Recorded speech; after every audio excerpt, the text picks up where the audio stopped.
Et salut tout le monde, bienvenue sur ma chaîne pour un nouveau Discu Comics. Discu Comics, vous le savez, c'est ce format où je vous parle de ce dont j'ai envie, de préférence en rapport avec les comics évidemment. Aujourd'hui, je ne vous le cache pas, je vais me faire un petit kiff perso.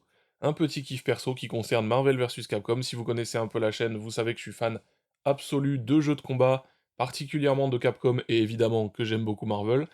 Donc du coup, Marvel vs Capcom, vous vous en doutez, c'est une licence de cœur pour moi. J'aime beaucoup cette licence, elle a été importante pour moi et elle l'est toujours. Et Udon Entertainment, qui est aussi l'éditeur des comics Street Fighter, entre autres, aux États-Unis, a sorti ce magnifique artbook, Marvel vs Capcom Ultimate Complete Works, qu'on va donc parcourir aujourd'hui. Il y a eu d'autres artbooks Marvel vs Capcom par le passé, là on a la totalité, plus des nouveaux artworks qui ont été dessinés pour la collection Marvel vs Capcom qui est sortie l'année dernière ou l'année d'avant, je ne sais plus. Allez, on va commencer tout de suite, je vais me faire un petit kiff, on va parcourir ça, j'espère que vous passerez un bon moment avec moi, j'espère aussi qu'il n'y aura pas trop de reflets, parce que j'éclaire ça un peu comme je peux, et que ce sera bien cadré parce que je n'ai pas de retour vidéo, donc c'est un peu, heu, système D, je fais au mieux, hein, évidemment. Donc on commence tout de suite avec évidemment le sommaire, et vous pouvez le constater d'ores et déjà, on n'a pas que du Marvel versus Capcom dans cet artbook, puisqu'en fait c'est plutôt un artbook de la collaboration Capcom-Marvel en fait, qui commence dès 1993, avec la sortie de The Punisher, un beat'em up en arcade, avec la possibilité de jouer Frank Castle et Nick Fury. Puis en 94, ils ont sorti Children of the Atom X-Men, et évidemment, ça a été ensuite un enchaînement, ils sont passés à Marvel Super Heroes, puis X-Men vs Street Fighter, le premier crossover entre les deux univers, puis Marvel vs Street Fighter, et enfin Marvel vs Capcom, et on enchaîne ensuite évidemment jusqu'à Marvel vs Capcom Infinite, dont on parlera un petit peu tout à l'heure, c'est le vilain petit canard de la série. Allez, on enchaîne, on commence tout de suite avec une magnifique illustration déjà. On commence avec une tribute galerie, donc c'est des artworks qui ont été faits par les artistes en hommage à cette série. On a le nom de chaque artiste en dessous des artworks, et ça c'est super cool, et en plus on a une partie de ce sur quoi ils ont travaillé. Donc c'est trop chouette. Comme vous pouvez le constater, il y a quand même des trucs absolument magnifiques dès le début. Ce Cyclope est glorieux. Hop, on a évidemment du Marvel, du Capcom, du Megaman, du Street Fighter, du X-Men, du Darkstalkers, bien sûr, pour ceux qui connaissent un petit peu, vous reconnaîtrez tous les personnages. Je trouve cette illustration absolument magnifique, là, le duel entre Zangief et Colossus, incroyable. Je suis désolé hein, si je dis beaucoup incroyable, magnifique, tout ça, mais c'est vraiment là un petit kiff que je me fais, comme je vous le disais tout à l'heure, j'aime tellement cette licence et j'aime tellement ce que j'ai vu dans cet artbook, parce que je l'ai un petit peu feuilleté déjà, évidemment. Mais là, je vous le présente parce que vraiment ça vaut le coup, j'en ai pas parlé, mais la fabrication est top. Il y a des effets de fab très sympas avec du vernis sélectif, des parties en relief, notamment le titre Marvel et Capcom. Donc vraiment magnifique, hein, vous pouvez le constater. J'espère encore une fois qu'il n'y a pas trop de reflets. J'aime beaucoup cette illustration aussi. Vraiment très chouette. Ouais, il y a vraiment des trucs absolument magnifiques, hein. C'est... Là, c'est cool en plus parce qu'on commence avec des illustrations en pleine page. Après, on aura évidemment des pages avec les dessins préparatoires, les artworks des personnages où il y en aura plus par page. Mais là, vraiment, on a des belles pleines pages. C'est hyper bien édité, l'impression est de très bonne qualité. Le format, je vous ai pas parlé du format, c'est très grand, c'est plus grand qu'un Deluxe et qu'un Omnibus. Un peu moins grand que les Deluxe de Ghost Machine, par exemple. Mais c'est quand même très grand, j'adore cette illustration aussi. Marvel vs Capcom 2. Hop, là on passe à la deuxième partie, les Key Visuals. Alors ça, c'est des visuels qui ont servi majoritairement pour la promo des jeux. Donc là, comme vous le constatez, on a The Punisher, je vous en parlais tout à l'heure, Frank Castle, Nick Fury, c'est trop chouette. Là, on a un artwork de Children of the Atom, en l'occurrence c'était l'artwork de la boîte japonaise du jeu. Magnifique, absolument magnifique. Vous pouvez le constater, Children of the Atom, c'est évidemment très inspiré des designs de Jim Lee pour les X-Men. Là, c'est Akiman qui est un artiste qui a beaucoup bossé avec Capcom à cette époque-là. Vous allez voir, on a pas mal de Akiman, c'est encore lui sur ces deux-là. C'est tellement beau. Là, c'est du Marvel Super Heroes, le deuxième jeu du coup de combat. Là, on a un dessinateur que vous connaissez sans doute, puisque ici, il y a beaucoup de lecteurs de comics. On a du Madureira. On peut le reconnaître assez facilement, notamment sur le visage de Psylocke, je trouve, qui est très reconnaissable. Enfin, le style est reconnaissable, du coup. Ça a été fait pour Marvel vs Capcom, ça, pour le coup. Madureira On Fire, magnifique, absolument magnifique. Là, du Marvel Super Heroes, un poster promotionnel qui est vraiment très chouette aussi. Évidemment, les inspirations des comics, bien entendu. On a des illustrations qui ont servi à décorer les cabines d'arcade. Celle-ci en l'occurrence, celle-ci aussi. Parce que c'est chouette, on voit d'où ça vient. Donc ouais, un très très chouette artbook pour le coup là-dessus. Hop, du Arthur Adams. Magnifique. Magnifique. Là, on a du Bengus. Bengus qui est aussi un artiste qui a beaucoup bossé avec Capcom. Comme Akiman. Elles sont magnifiques, quoi. Le duel Camille Rogue, Ryu Cyclope, le Magneto incroyable de profil, là. Franchement, je prends un pied à regarder ça, vraiment. L'illustration principale de Marvel vs Capcom avec cette fameuse Illu qui est très connue, en face à face, Capcom à droite, Marvel à gauche. C'est magnifique, c'est toujours Bengus, hein, le fameux. Hop, encore lui, à droite, là, pour Marvel vs Capcom 2. Ça y est, là, on passe au 2. Hop, là on est sur Marvel vs Capcom 3, avec des illustrations qui changent un petit peu de style, comme vous pouvez le constater, puisqu'on est passé sur Shinkiro. Shinkiro, qui est un artiste qui a beaucoup bossé avec Capcom depuis, mais qui surtout était connu à la base pour son, enfin en tout cas dans la communauté du jeu de baston, pour son travail chez SNK. SNK, le concurrent principal de Capcom à cette époque-là, puisque ce sont les développeurs et éditeurs du coup de King of Fighters, Fatal Fury, Art of Fighting, tout ça. Donc évidemment, Shinkiro, très connu dans le monde du jeu de baston, avec vraiment des très belles illustrations là. Vraiment magnifique. Marvel vs Capcom 3, toujours Shinkiro, qui s'est bien donné sur ce jeu, très clairement, avec tous les arts promo qu'il a produits. Là, on est passé à la box art de Ultimate Marvel vs Capcom 3, puisque Marvel vs Capcom 3 a eu une deuxième version, qui s'appelait Ultimate, quelques temps après, un an après je crois, qui a eu droit à pas mal de persos supplémentaires, des rééquilibrages bien entendu, des stages supplémentaires, pas mal de contenu en plus, qui est la version ultime pour le coup du jeu, il porte bien son nom. On est vraiment sur une petite merveille de jeu vidéo, très clairement. Même si moi, mon préféré restera éternellement Marvel vs Capcom 2, que j'aime de tout mon cœur, parce que son roster est absolument incroyable, on parle de plus de 50 personnages, on parle de choix assez hallucinants, moi il y a des personnages que j'ai littéralement découverts dans Marvel vs Capcom 2 que je ne connaissais pas. Comme par exemple Blackheart, tout ça. Enfin, Blackheart, je l'ai découvert dans les épisodes d'avant, mais Marvel vs Capcom m'a fait découvrir des persos Marvel que je ne connaissais pas quand j'étais petit, quoi. Donc, franchement. D'ailleurs, Doctor Doom, dont je suis aujourd'hui très fan, vous le savez sans doute, et bah, Doctor Doom, j'arrive pas à me souvenir si la première fois que je l'ai vu, c'est dans Marvel vs Capcom 2, ou dans un numéro de Claremont sur X-Men, en l'occurrence, le 145 il me semble. Je sais plus lequel des 2 est arrivé en premier dans ma vie, donc je ne sais plus où j'ai découvert Doom, mais en tout cas c'est peut-être Marvel versus Capcom. Parce que vraiment cette licence, elle a fait découvrir Marvel à plein de gens en fait, je pense. Plein de gens du jeu vidéo qui avaient pas forcément de lecture comics, notamment en Europe. Donc bah, voilà, hein, on a du Sana Takeda, pardon, ici. Vous connaissez sans doute Sana Takeda. Magnifique illustration d'ailleurs, hein. Hop. Qu'est-ce qu'on a là? Hop. Ouais, c'est magnifique, hein. Francesco Francavilla. Il y a des gros artistes hein, qui ont bossé sur cette licence. Alors là, on est passé malheureusement aux illustrations de Marvel vs Capcom Infinite. Marvel vs Capcom Infinite, qui est un jeu qui a plus que divisé la communauté Marvel, puisque Marvel vs Capcom, pardon, puisque on parle d'un jeu qui est arrivé donc assez longtemps après Marvel vs Capcom 3, et qui a malheureusement été un petit peu saboté par Marvel, qui a exigé de Capcom qu'on retire les X-Men, alors que les X-Men sont littéralement ce qui a créé le lien entre Capcom et Marvel avec X-Men Children of the Atom.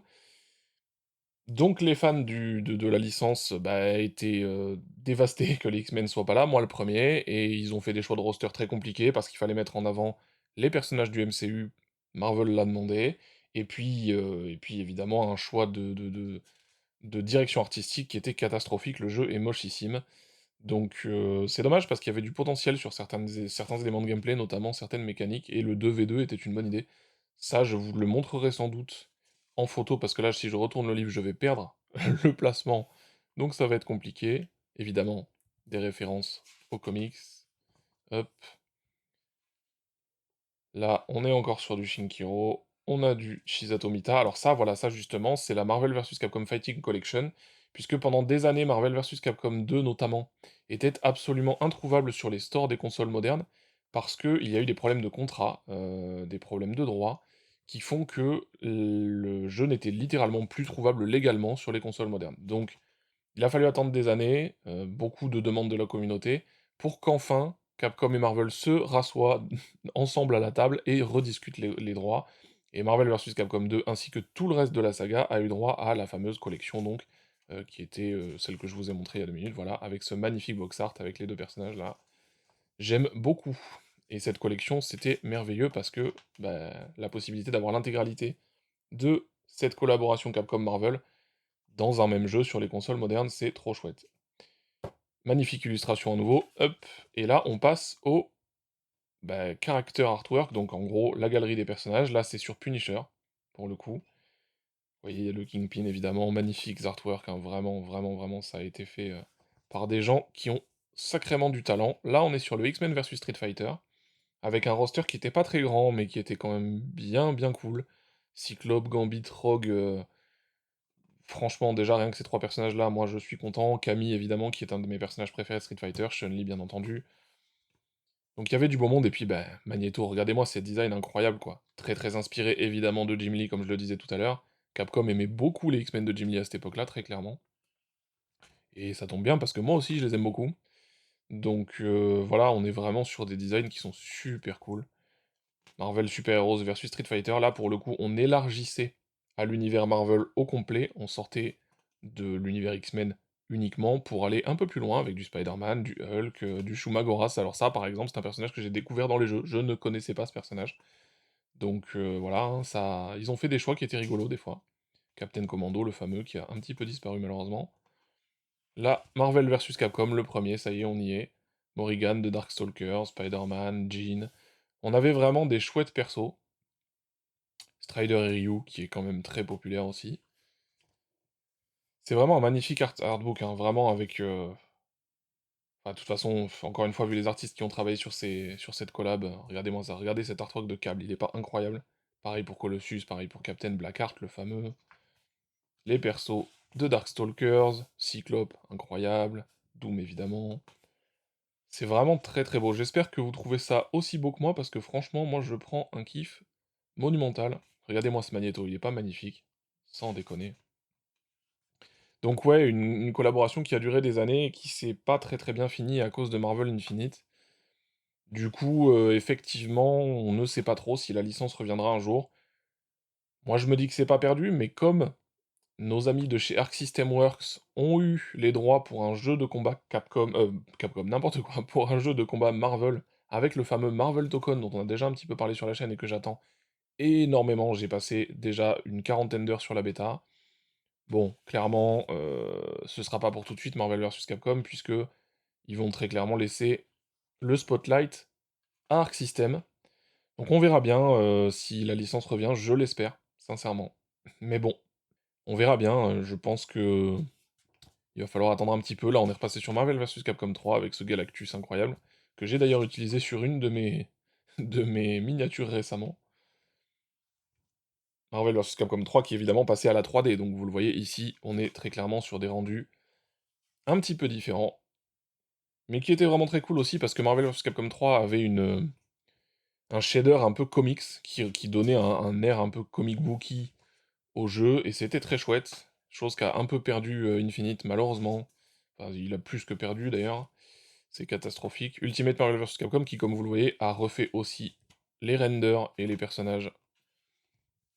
Ce ne sont pas les mêmes illustrations. La version Ultimate qui est vraiment adorée par beaucoup de monde. Et là, voilà, on passe à Infinite. Alors, je sais pas si vous verrez bien, mais très clairement, on n'est pas sur la même qualité de design, quoi. Regardez-moi la tronche de Captain, je sais pas si vous la voyez bien, hein. Chun-Li, c'est pareil, elle avait une tête hallucinante. Je vous conseille de regarder le premier trailer du mode story de Marvel vs Capcom Infinite pour voir à quel point les visages sont catastrophiques, la DA globale franchement pas terrible.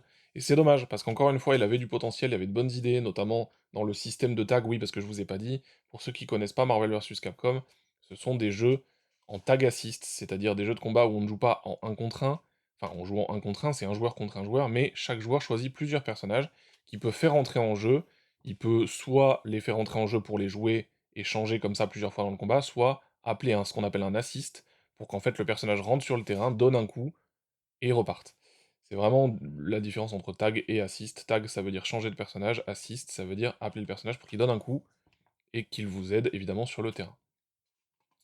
Donc ce sont des jeux en tag assist, et Marvel vs Capcom 2 et 3 étaient en 3v3, là où Marvel Infinite a décidé de faire du 2v2. Pourquoi pas, moi ça me plaisait bien l'idée, le problème c'est que bah, le système de tag était bien, tout ça, mais encore une fois, l'ADA et les choix de roster étaient vraiment pas bons.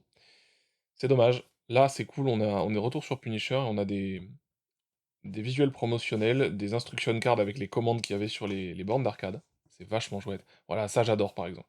On a vraiment les listes des coups des personnages qui étaient sur les bornes d'arcade. C'est trop chouette. Regardez-moi ces illustrations, quoi. Enfin, c'est magnifique, c'est magnifique. Quelle licence. Capcom, quel éditeur. Capcom qui est complètement on fire encore aujourd'hui, hein. Ils ont eu une période un peu compliquée après Street Fighter Cross Tekken, mais par contre, très clairement, aujourd'hui, depuis Monster Hunter World, ils sont on fire, ils sortent dinguerie sur dinguerie, les jeux sont fous, et puis variés, quoi. Donc bref, c'est pas une vidéo qui est faite sur Capcom, je pourrais en faire une qui durerait un moment, à mon avis. Magnifique illustration de Marvel vs Capcom 2, d'ailleurs. Mais ouais, Capcom, j'adore, définitivement, hein. Mais bon, je laisse vraiment une chance à Tokon, qui moi m'a beaucoup plu sur sa bêta. J'aime bien Arc System Works aussi, donc je pense que Tokon va être très cool. J'aime beaucoup les nouveaux designs de perso qu'ils ont créés, donc très chouette, hein. Ça c'est sympa, on a les artworks de la version Xbox 360 de Marvel vs Capcom 2, puisque c'était la dernière version sortie en date, qui a disparu des stores, comme je vous le disais tout à l'heure, malheureusement. Et puis, bah, depuis, heureusement, on a eu la collection qui a permis une ressortie de Marvel vs Capcom 2, et un accès plus facile pour les consoles modernes. Ah là, on a les illustrations des modes arcade, il me semble. Voilà, c'est ça, c'est les endings. Quand on finissait les modes arcade dans Marvel vs Capcom 2, comme dans beaucoup de jeux de combat, on avait une petite fin avec une illustration en fonction du personnage qu'on avait joué. Là, c'est pareil, on a le mode story de Marvel vs Capcom 3, si on peut appeler ça comme ça, avec quelques illustrations des cinématiques. C'est plutôt chouette. Ah ouais, ils ont vraiment... Ouais, ok. Ils ont mis la max. Ah, Capcom Secret File Artwork. Ça, je suis pas sûr qu'on les avait dans les précédents artbooks. Mais j'ai un doute. Ne me... Ne me prenez pas au mot là-dessus, j'ai un doute. En tout cas, voilà, magnifique, hein, encore une fois, les recherches voilà, les sketchs de personnages, des différentes stances, des différents niveaux. Ça, j'adore. C'est vraiment le côté dessin préparatoire. On voit vraiment ce qui a été fait, vous voyez, la stance de Storm. Ouais, c'est trop cool, quoi, voilà. La fameuse position bien connue de Marvel vs Capcom.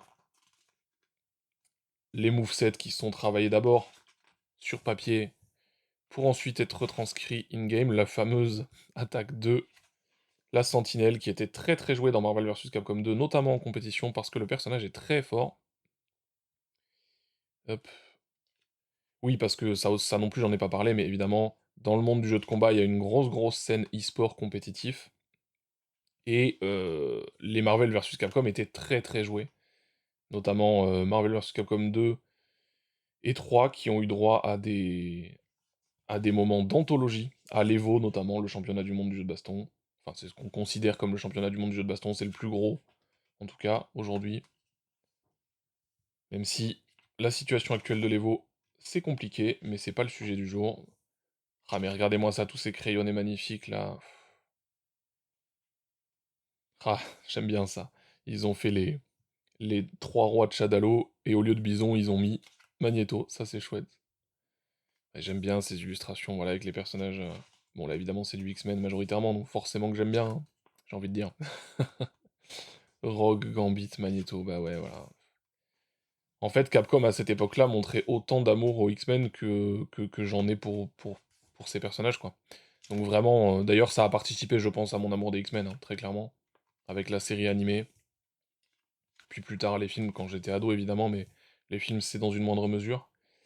Mais en tout cas, ouais, vraiment, Capcom et les X-Men, c'était une longue histoire d'amour jusqu'à Infinite. Et jusqu'à cette histoire de droit, puisque, pour rappel, pourquoi Marvel a décidé d'écarter les X-Men de Marvel vs Capcom, parce que bah, Marvel, à cette époque-là, ils n'avaient pas les droits. Ils n'avaient pas racheté la Fox encore pour le cinéma, et comme ce qui leur importait le plus, c'était le MCU, et ben il fallait mettre en avant les personnages du MCU surtout. Et comme ils n'avaient pas le droit pour les X-Men, en tout cas au cinéma, et ben ils ont décidé de dire à Capcom, non, non, non les gars, mettez plutôt les persos qui apparaissent dans le MCU, et c'est un peu dommage, parce que clairement, même les... Enfin, même les développeurs du jeu ont eu du mal à justifier le truc, quoi. Donc bon, bah c'est comme ça, hein. Regardez-moi ça, tous ces petits affrontements là bien cool. Le Spidey versus Magneto, le Doom versus Beautiful Joe, c'est rigolo ça. Chris Redfield versus Wolverine. Ah, il y a vraiment des choses... Là on est sur les designs de Marvel Infinite pour le coup. Hop. Qui donnent beaucoup mieux en artwork 2D que dans leur modèle 3D dégueulasse, on va pas se mentir. Mais bon, ils auraient mieux fait de choisir un autre style, une autre direction artistique. C'est dommage, hein. C'est vraiment dommage. Mais bon, c'est comme ça, on peut pas... Regardez, il est stylé le Joe Fixit, là. Le costume alternatif. Ah là là là. Il y avait des bonnes idées de design, c'est dommage. Jeddah de Darkstalker, j'aime beaucoup ce personnage. Ouais, c'est chouette, hein, quand même. Je sais pas ce que vous en pensez, n'hésitez pas à me dire en commentaire si vous connaissez un peu la licence et si vous avez joué à des jeux de cette licence. Et puis si vous trouvez l'artbook cool, moi personnellement je le trouve magnifique. J'espère vraiment qu'il n'y a pas trop de reflets par contre, et que vous avez pu profiter un petit peu des magnifiques illustrations qui sont contenues là-dedans. Parce que vraiment, moi, j'apprécie beaucoup, beaucoup, beaucoup. Et voilà, j'ai fait la chaîne pour partager aussi les trucs que je kiffe avec vous, donc là vraiment c'est un plaisir pour moi, et du coup j'avais envie de vous le partager un petit peu, quoi. Comme en plus il n'est pas sorti chez nous, cet artbook, il faut le commander sur internet ou avoir la chance d'avoir une boutique qui commande ce genre de choses. Hop. Enfin, il n'est pas sorti chez nous, disons qu'il est compliqué à trouver, vous le trouvez pas à la Fnac, quoi. On va pas se mentir. Ah, la Deluxe Edition, la cover de la Deluxe Edition de la Fighting Collection. Ah non, je suis bête, non, ça c'est la variante de cet artbook justement. Il a eu une version variante, une version collector, qui était commandable, il me semble, que sur le site de Udon d'ailleurs. D'ailleurs, à la base, je voulais commander sur Udon parce qu'ils avaient des bonus intéressants, bah, notamment ça. Ils avaient des cartes métalliques comme ça qu'ils avaient designées exprès. Sauf que, ben, chez Udon, c'était 70 balles de frais de port vu que ça vient des États-Unis. Un petit peu abusé d'ailleurs. Et sans la douane. Donc imaginez bien que quand on a un artbook à 50 balles ou 60 balles, on n'a pas envie de rajouter 70 balles plus la douane, quoi. Donc évidemment, bah non, je l'ai pas acheté comme ça, je l'ai acheté en boutique en l'occurrence. Donc ouais. Ah là c'est chouette, on a la description des persos. Ah c'est cool ça, on a les différents jeux dans lesquels ils sont apparus. Par exemple Arthur de Ghouls and Ghosts et de Ghosts and Goblins évidemment.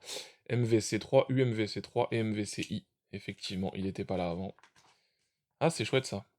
Ouais voilà, Colossus dans X-Men Children of the Atom et MVC2. Cyclope qui malheureusement a disparu après MVC2 et ça me désole. Mais bon, c'est comme ça, hein. Cyclope, on a décidé à une époque qu'il n'était pas intéressant, après les films qui ont massacré le personnage. Aujourd'hui, il revient en force, hein, l'air de rien, puisque ben, X-Men 97 a quand même fait beaucoup de bien. Et puis, je sais pas si vous avez vu, mais Marvel Rivals, très bon hero shooter dans l'univers de Marvel, vient d'annoncer le personnage, et le trailer est dinguissime. Vraiment, là, on retrouve un Cyclope qui a de la gueule, qui est cool, quoi. J'espère que dans Doomsday, on aura des versions des X-Men qui seront sympas.